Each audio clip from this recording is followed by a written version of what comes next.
This is a GMM takeover of the SwimSwam podcast. And today we have a very special guest. Today we have a man who has taken over the news feed of SwimSwam for the past couple of weeks, Thomas Heilman. And by my count, I think he's at 13 NAG records in 11 days. If I'm wrong, he'll correct me.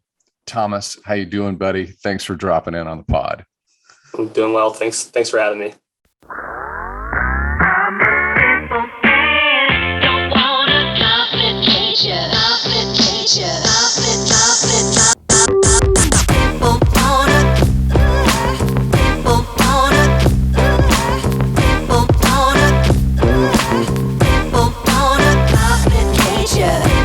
Based on my research of what our reporters have been reporting, because I've spent the last 6 hours trying to dive into all the details.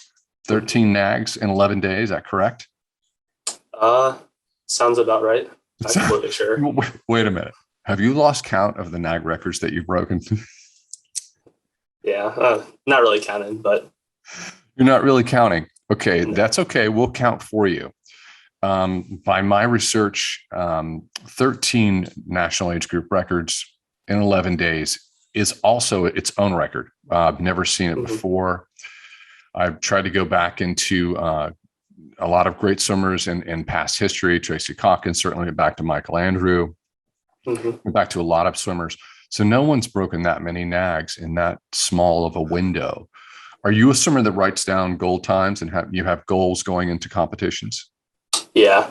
So I have my times actually written up on my wall in my room. And then I have other goal times written down on a piece of paper that I walk by every morning before I leave my room for practice. I like that. I want to stay with that. The question, of course, is were your goal times did you meet those goal times and was that, hey, I'm going to go break 13 NAG records? The only goal time I missed was actually the short course 50 free. But other than that, I was on or a little faster than pretty much all my goal times.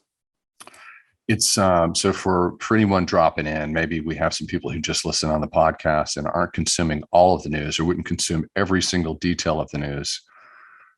Thomas was, let me see here, he had a 50-yard freestyle, was a 19.83, and that missed Michael Andrews' NAG of a 19.76. And that was so second fastest, not a NAG record, but the second fastest performance of all time. So what was your goal time in the 50 free? I prefer not to say that, but it was a little bit faster. It was a little bit faster than the record. Fair enough. You know, if we interview Michael Phelps and we ask him 50 times, we asked him 500 times what his goal times were, he would never share his goal times. Sometimes he would share his goal times. Sometimes he would say a goal time and then say, I'm just kidding. That's not really my goal time. So he never really did that. And I have a feeling that might be our future with you. But let's go back through some some quick highlights. At the U.S. Open swimming meters, you were a 22.95 in the 50-meter free, and that was sort of an eye-popping swim. My phone started to blow up with text messages. 100-meter free, was that a 51.12? Is that correct? Yeah, I think so. Yeah. 100-meter fly, 53.27. NAG, and out with a lot of nitro on that. At the 50-meter mark, you are 24.9 out. 200-meter free, 151.27. 200 butterfly, Thomas, you missed the NAG.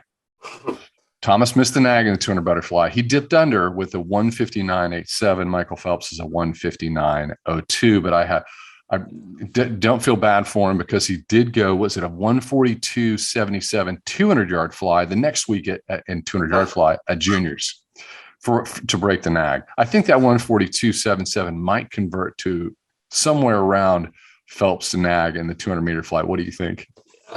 The conversions for butterfly seem to be a little weirder than the other three strokes from what I've seen, but they do. Most of the conversion tools a lot of them don't factor in the underwaters.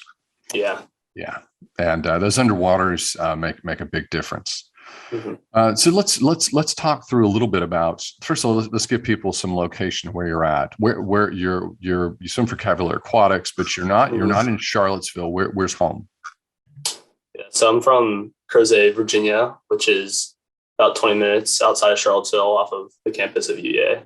So it's a small commute to practice every morning, but it's not too bad.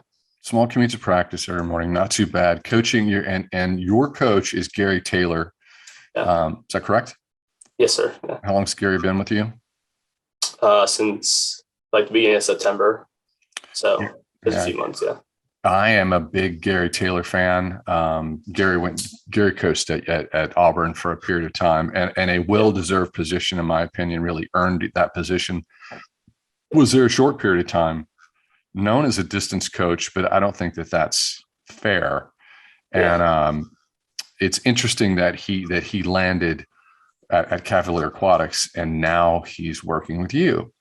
So before we go and talk through US Open, before we talk through Junior Nationals, how's it been swimming under Coach Gary Taylor? Yeah, so it's been a lot of new concepts, a lot of new ideas when it comes to training, specifically compared to last year with my old coach Mike Winnert. It's a lot more aerobic training, which I'm not necessarily the biggest fan of, but it's not the worst, and seems to be working a little bit. So I'm really liking the first few months with him, with Coach Taylor. All right, then let's give people the 60,000 foot overview. How many practice sessions are you going to a week? 6. So just once a morning. So you're doing 6 sessions a week. You're not going to doubles. 6 sessions a week in the pool. Any weights? No weights. I have 2 dryland sessions per week with Cavalier Aquatics, and then 2 with my high school team. So you got 4 dryland sessions. Yeah. Is it so no weights, dryland sessions? This is just sounds like a lot of core work. You're working with your body weight. All right, that's cool. You're doing 6. That's fantastic. Before I ask you how far you're going, just out of curiosity, how tall are you? About 6, little below 6'2". Okay, so you are right. You got nice height. You're going to turn 15 February 7th. Yeah. Only 14 years old, 6 sessions a week. How far you're training per session? Usually no more than so far no more than 6,500, 7,000 per practice. It's usually more around the low 6,000s, maybe high 5,000s. So it's not too much, but it's still, I think it's enough for where I'm at right now. Yeah, that is enough. But the star sport has a history where we'll take young swimmers and that they could be going, certain programs would be going 10, 11 sessions a week. Yeah. There was a period of time in swimming history where people were doing 100,000 yards in the summer, 100,000 meters a week. Yeah. And we've gotten smarter since then, and we've gone in another direction. However, you just shared with me that you're experiencing a little more aerobic training with Gary. Could you give me an idea of what that feels like? What's an aerobic set for Gary when you're like, I got to do this now. This is a lot. Yeah. With his practices, I don't necessarily feel like we're just swimming just to get the yards in necessarily. I think his practices always have a focus to it. It's always something that you're trying to think about, whether it be nailing turns or underwater kick counts, stuff like that. Just really working on the small details. He really emphasizes that, and really emphasizes that the small details get you to the bigger places and get you to where you want to be. You're somewhere between 36,000, 42,000 yards a week. That's serious training. It's solid training for a 14-year-old, 4 dryland sessions. doing a little more aerobic work with Gary. Do you have a favorite type of set that you like to do? I prefer doing a little more like race pace, fast. Usually on the shorter end is a little better. I prefer a little bit more.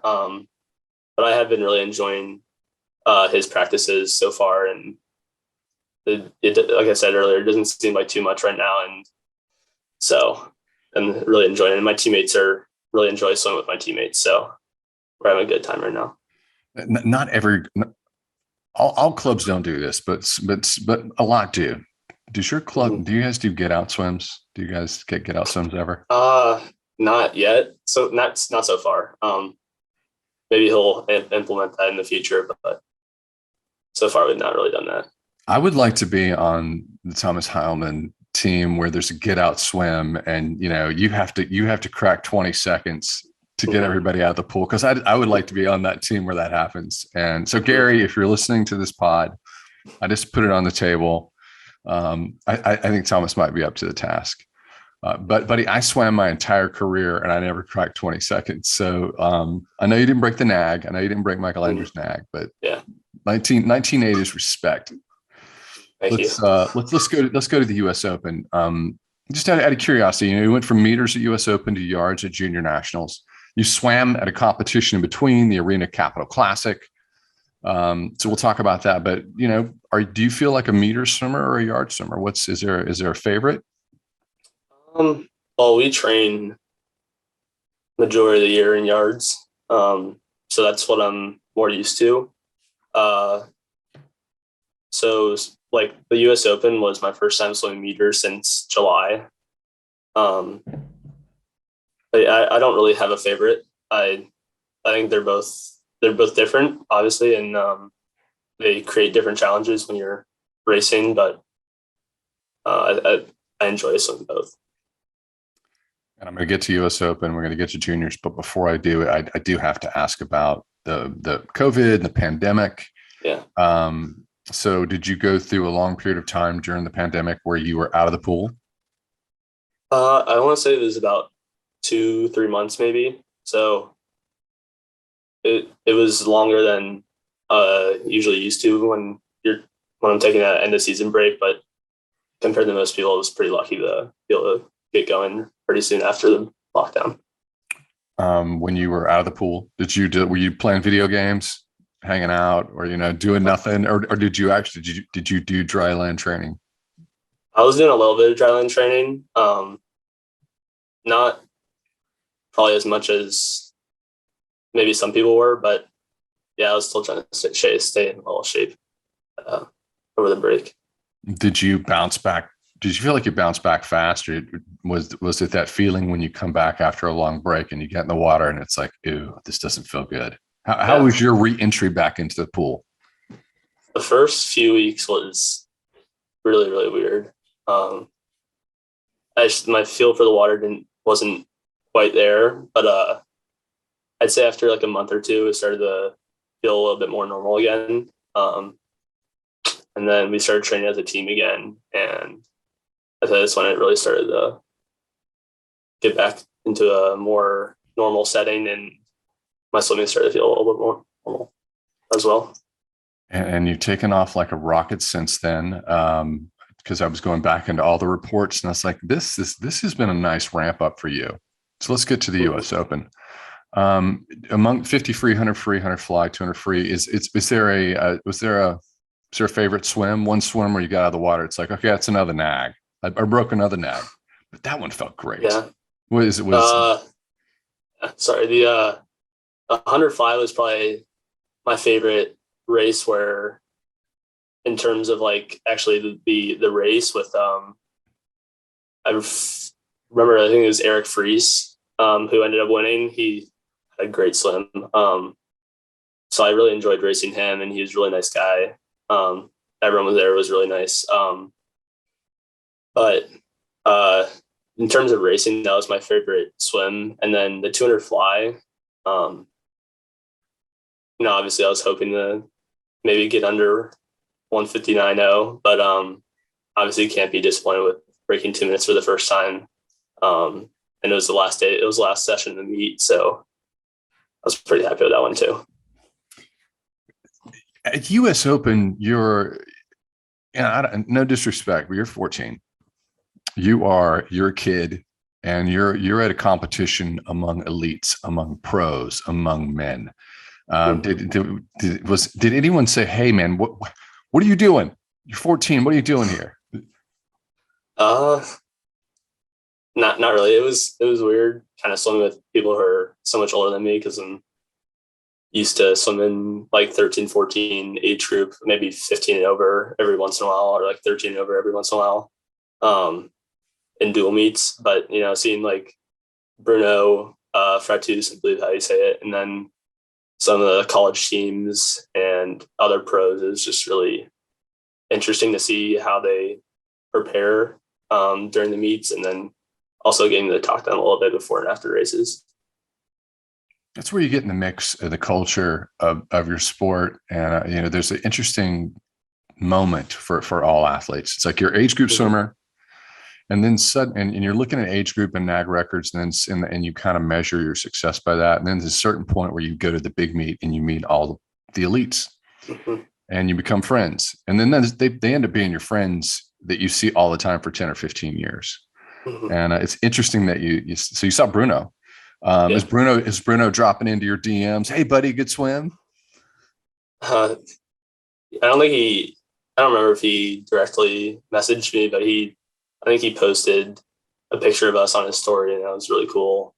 And I had some other people who were messaging me about the swims, which was really cool to get to it wasn't really meeting them, but get to talk to them the first time. That checks out with Bruno. Michael Andrews that way too. He's pretty cool. And I noticed that he was giving you shout outs as well. So I do like that you're leaning into the butterfly at US Open. That 100 fly was great. That 24.9 getting out, 53.2. The 200 fly dipping under is amazing. I appreciate the fact that you would like that race. And have you heard of a guy named Mark Spitz? Yeah, Mark Spitz, 7 gold medals in 1972. I think Mark was like a 200.49 when he was like the greatest Olympian on earth. So at that period, so you're faster than the greatest Olympian on earth, who was like the superstar of superstars, and you're only 14. So I appreciate that. Now, in between these competitions, you stopped off at the Arena Capital Classic. What are you doing? I mean, this is a beast schedule to go from US Open to Junior Nationals, but you're stopping off in the middle and swimming another race. What was that about? Well, for YMCA Nationals in, I believe, April of this year, to qualify for that meet, you need to have the YMCA championship meet prior to the Nationals. So first off just to get a meet in to qualify for that. But then I had some fast swims and got to swim a relay with 3 other, pretty fast 13, 14-year-olds, and that turned out pretty well too. National age group record, 4x100 freestyle relay. You led off in a 43.51. Another NAG. You keep coming for Michael Andrew. It's like you're taking him on. But it is interesting. So you had to log that swim for YNATs next spring. Yeah, I like that. That's cool. And that's how much time did you have between leaving between US Open and the Arena Capital Classic, and then Junior Nationals? So after the 200 fly, I think Saturday night at US Open, we drove down to Cary, which is like about an hour away. Stayed overnight there, and then Sunday morning, swim at the Capital Classic meet, swim the 2 IM and the 100 free in the relay, like you said. And then I skipped finals, came home Sunday night, and then I had Monday, Tuesday, and Wednesday morning back with the team before we left for JNATs. Monday, Tuesday, Wednesday. Was this did you just dip your toe in the pool one of those days, or was it just a warm up, or did Gary make you work? Monday I swam like 1,000 easy maybe. And then Tuesday and Wednesday were, I want to say no more than like 2,500, just aerobic, pretty easy, just getting the field back for the water and kind of recover from US Open. And yeah, you're just clearing out that lactic acid. You had a lot of explosive power. You did a lot of dumping to your muscles at US Open. Before we get into Junior Nationals, what I do like about what you experienced and what your parents are supportive of you, and your coaches, obviously, so everyone's on the same page with what you're doing. But this really mirrors World Cup competition at Phenom. This mirrors International Swimming League type competition. It mirrors athletes who go to world champs in the Olympic Games, and they really put their body under a lot of pressure. This feels like a real heavy load. In all fairness, higher than what you'd experience at those levels, but a great test for for a developing elite 14-year-old swimmer. Is that something you guys talk about? Like, hey, this is going to be tough, but this is good preparation. We weren't really thinking about it as in preparation necessarily. I honestly didn't really think about it too much up until like the end of US Open. Because through US Open, I was still feeling like Sunday morning at Capital Classic, I still felt like pretty, not, I wouldn't say fresh, definitely not fresh, but I still felt like I had a couple more swims in me. And then approaching like Wednesday night when we had the 2 medley relay at JNats, I was starting to think like, wow, this might be getting rough towards the end of the meet. And then after it finished, I was definitely a little relieved and exhausted. I liked your answer. You said I didn't really think about it, and I think that's I think there's a lot of wisdom in that. It sounds like you're taking it one race at a time. Let's go to Junior Nationals. This is my opinion of going from meters to yards. It's sort of like swimming downhill. Yeah. It's was that in the back of your head? It's like, ooh, this is going to be a full week, but it's yards. I've got this. Yeah, I definitely think yards is a little bit easier on my body personally, because it's not, I can focus more on underwaters and utilize those a little more. But I also had the addition of relay swims, so there's a few more races than the week before, but it felt a little easier on my body. Before we get into these races, you're talking about underwaters. You're 6'1", almost 6'2", correct? Yeah. How far are you kicking out? How many kicks? Like 100 fly, I take 8 off every wall, and then 2 flyos about 6 off every wall. You take 8 off every wall on that 2 fly, you're going to be getting down into the 130s, buddy. And you've got it. You've got it. So let me go through the times for Junior Nats in case someone didn't catch every record, because they were coming so fast. We're reporting them so quickly. Correct me if I'm wrong on anything. So we know the 50 free, 50. We've mentioned it before. 1983 monster swim, second best performance of all time for a 13, 14-year-old behind Michael Andrews, 1976. 100 fly, 45.81. You were at 46.42 in your prelim in the 100 fly. I'm like laying in bed talking to my wife. I'm like, a 14-year-old just went at 46.4. And she's like, she's not a swimmer. She's like, is that fast? And I said, I'm picking my jaw off the ground. It's on the ground. It's stupid. She went at 45.81 that night for another NAG. 200 free, prelim 135.2. Morning one. Is it a 134.68? Was that correct? I felt like it was reported 2 different ways. I honestly don't remember. Good answer. Yeah, it was 34 mid something. I don't know. It doesn't matter. You can write down your goal sheet for you to shave some more time later. So we're as the last. So what I saw was a 134.68 200 fly, 143.97 was another like, whoa. And then you were a 142.77 in the finals. Am I missing anything? No. No. So same question. Is there a favorite swim among your Speedo Junior Nats events? I'd say probably same too. 100 fly, both the flies were great races against Carl specifically in both. And then I want to say it was Gibson Holmes was the other one who was there in the 2 fly. They were both right there in both races, and it was really fun racing them. And then also racing Daniel in the 2 free specifically, he had a great race there. So he's always fun to race against. He's had my mark a little bit in the 2 free recently, so hopefully you can get him somewhere along the way. It's a do you have a preference? I mean, you mentioned fly both times. Is fly your go-to gear, or is it are you is it just about the particular race and a great race? You like fly or free better? Yeah, probably butterfly.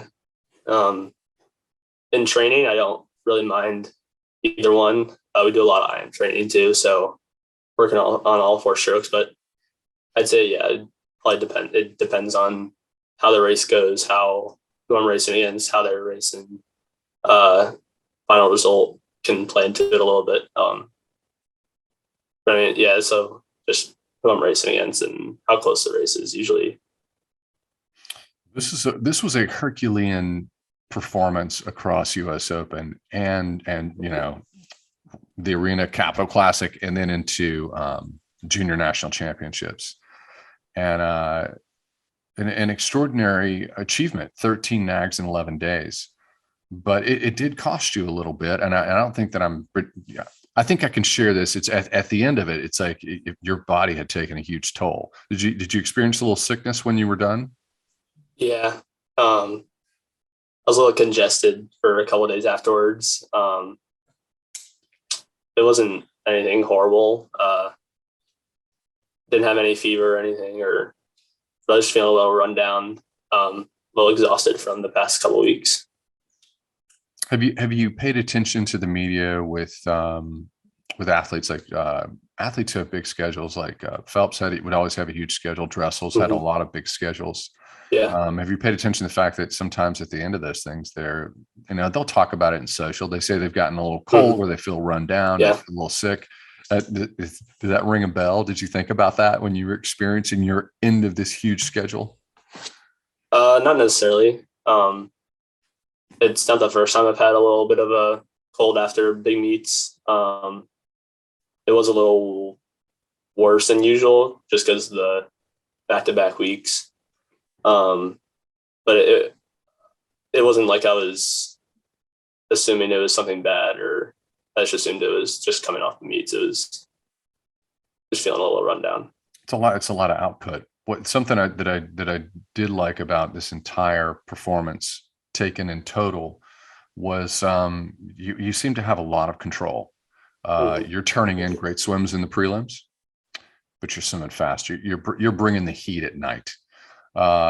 When you're swimming these prelim swims in the morning and they're so fast, are you all out? Are you pushing it pretty hard? Are you holding back for your final? I'd say every race besides the 2 fly and the prelims, I was going for it. I mean, typically swim a little faster in finals, and also clean some things up from the morning, which usually helps. Excuse me. But the 2 fly last day, Coach Taylor told me, like, just get a spot for tonight. You're probably going to be feeling a little bit coming off the double of the 100 fly 2 free the night before. So he said, just get a lane for tonight, and then we'll work through that when we get there. Well, SwimSwam is going to be coming back to you over and over again and asking you to unpack your performances. And we look forward to that. But we feel this isn't the start of your journey, but it does feel like the start of, hey, a lot of people woke up and noticed this big achievement. Do you feel like there's anything that you learned in the past few weeks, or are you still digesting all this? Still digesting a little bit. I just say like I met a lot of new people these past few weeks. Everyone was really nice and really interesting to kind of like see what their swimming journey or like what they're experiencing, and kind of taking some advice from some of the older guys, especially at US Open. So that was probably the biggest part of the whole experience. I wish that I could have been standing next to all the head coaches at all the big D1 NC2A programs while these events were happening, because I just want to watch your swim, but I would like to have a moment where I could just stare at them while they watch you swim these races.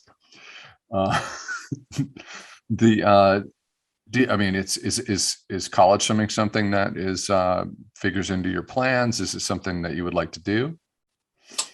Yeah, definitely. I have my older brother is a senior in high school. He's working on his recruitment right now, trying to figure out a place to go.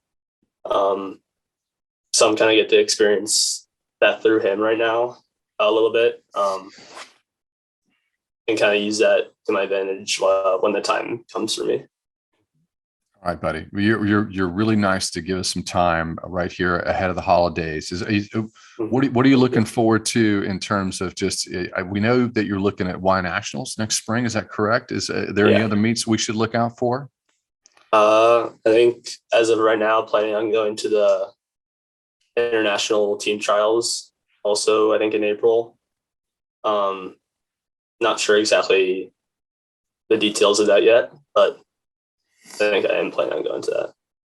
All right. Congratulations on this performance. We look forward to talking to you in the future. Everybody, Thomas Heilman, remember his name. We're going to keep you posted. Will you come back? Will you come back? I'm going to reach out to you, reach out to your parents, and we're going to have you back on. Will you come back on SwimSwam? Yeah. This was a lot of fun. So. All right. Thanks, buddy. Good talking to you. Come back. I really appreciate you taking your time to have me on here and everything. You've been listening to the SwimSwam podcast. Stay tuned for new episodes every week. You can take SwimSwam podcast on the go by subscribing on your favorite podcast platform. Look for links in the description below, and be sure to subscribe to our YouTube channel for more videos as well.